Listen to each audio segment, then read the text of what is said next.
Welcome to Variations. This is a conversation that we're having to inspire you through word, music, and images. I'm glad you're here. Today, we're talking about relationships. We're talking about the relationship specifically between Abraham and God and a very tender time in that relationship.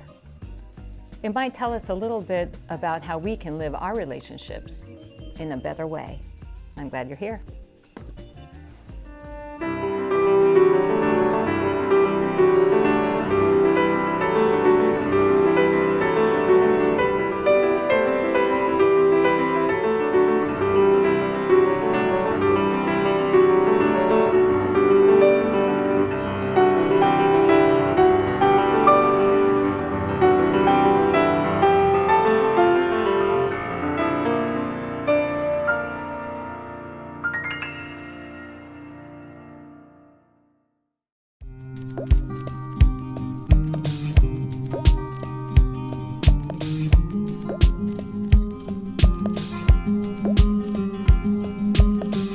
To the tango, two sides must agree for the deal to be real.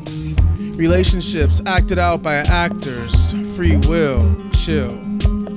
Lacking knowledge of self, determined to cast a line, full of blame, all the same. Baby's on the way, a nervous laugh perhaps. How's she gonna raise it? Can't afford her bills, the gas, the tax. Right is right, wrong is wrong. Some will sing praises all day long, searching and searching for 10 righteous ones. I might just, if I could just, if they would just, I might adjust.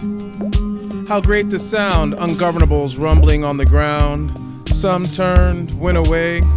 If 50 are found, forgiveness given. If only 45 are there, it's like an auctioneer looking for a buyer, a higher power. Numbers fall. Quickness, destruction ignored, no witness. To expect respect shared between two, to some it seems a surprise that you are expected to show some respect too.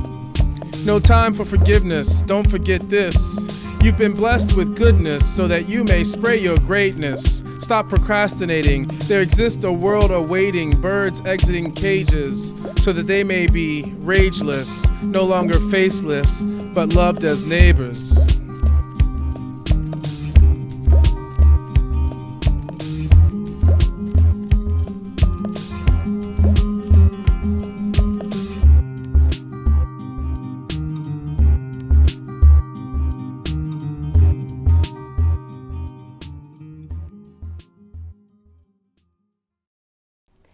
Essential to the story of the people of God throughout the Christian scriptures is this idea of covenant. Covenant between God and humanity. But the most important covenant is the one between God and a particular people, Abraham and his descendants. Abraham and his descendants have a covenant with God to be God's people. And God promised Abraham and his wife Sarah to make of him and his descendants a great nation. And the catch was that the nation needed to be a blessing to the entire world. The covenant was a relationship. And like all relationships, it takes time to really develop, time to gain experiences and build trust, time to get to know more about one another. It seems to me like there always comes a time at the start of a relationship when someone discovers something surprising about the other person. Surprising, maybe not in a good way. Maybe it's an offhand comment or an off-colored joke that reveals some true feelings. Maybe it's an opinion that is expressed. Maybe it's a decision that's made or a past that's revealed. Something surprising, shocking, maybe even that calls us into question, that has us considering whether or not it's a deal breaker. Is this something that I can just get over and ignore? Or maybe I should just call it quits now. For Abraham, it was a plan, God's plan. God had planned to cast judgment upon sinful people by destroying the cities in which they lived. Abraham's nephew lived in that city.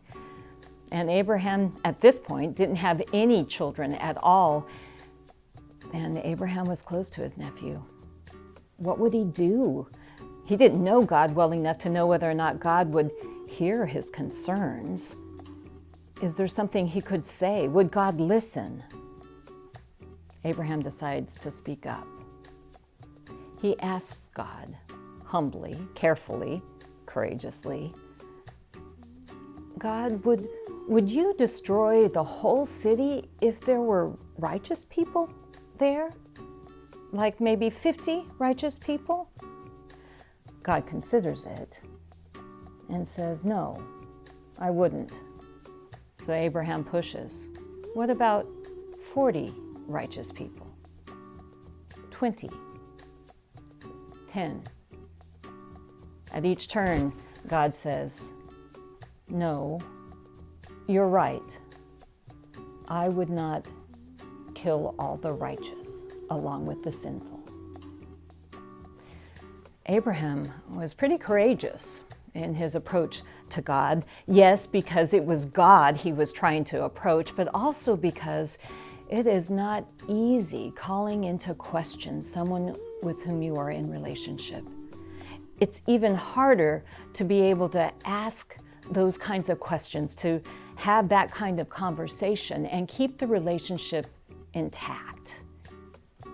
And in Abraham's case, to come out on the other side of that conversation with having the person you're speaking to change for the better. Those are hard conversations to have. Abraham approaches God with a little bit of fear, which indicates he cares about whether or not the relationship will continue. But his fear didn't cause him to ignore the situation. His fear just enabled him to have the conversation with a little bit more tenderness. The conversation created a better relationship. Some would argue that Abraham's questioning did not change God's mind. Maybe so. Maybe Abraham's questions just simply proved to God that Abraham could be the person God needed him to be. Maybe that Abraham had what it takes to make the relationship work. That Abraham was able to be righteous and just, and therefore to be a blessing to all of the nation. You know, maybe that was the point of the conversation, and God knew all along what he was doing in that Old Testament kind of testing way. Do we have what it takes to build those kinds of relationships? Can we be vulnerable enough, honest enough, to be able to ask those questions of the people with whom we're in relationship, to ask them in such a way that their minds might be changed or that our integrity might remain intact? This story would suggest that God would enable us to have those kinds of relationships, and that we should. It's something to think about.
Relationships are hard, but worth it, especially when we bring our whole selves to the conversation.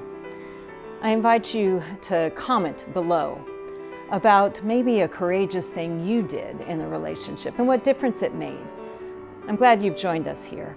If you liked today's episode, make sure you let people know. Hit that like button and subscribe, share it with your friends. And I'll see you next week.